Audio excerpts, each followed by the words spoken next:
Edward, kahit na tinuro ni Marco si Kuya William,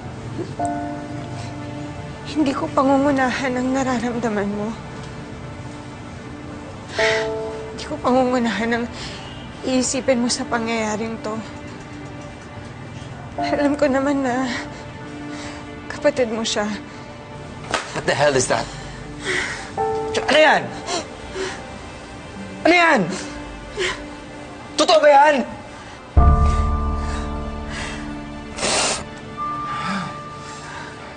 What, Grace? Ilang taon na ako naghahanap ng hustisya para sa'yo.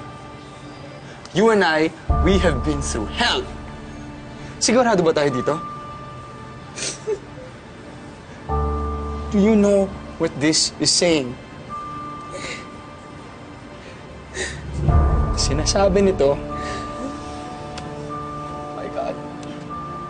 Grace, sinasabi nito na baka si Kuya William yung rapist mo eh.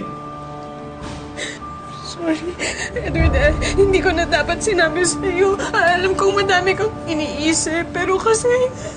Grace, ano yung gagawin ko dito?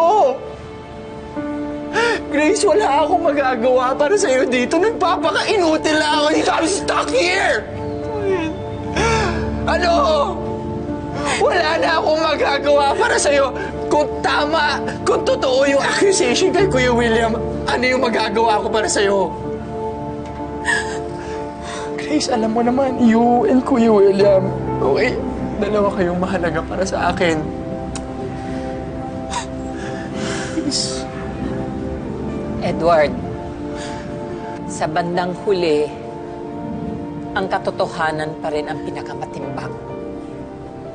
Pero sa punto pa lang na ito, lumalabas na hindi talaga pwedeng pagkatiwalaan yung kapatid mo.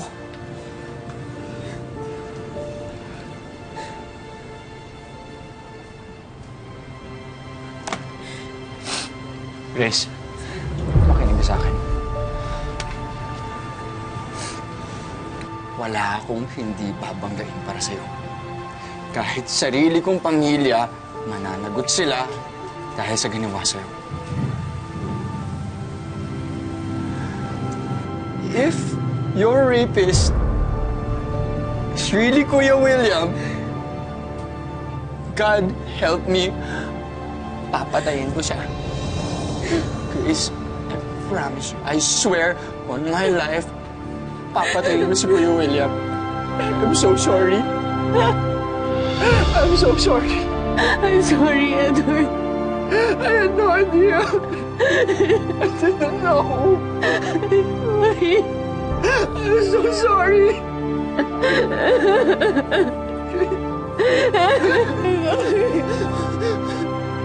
I'm sorry. I'm so sorry.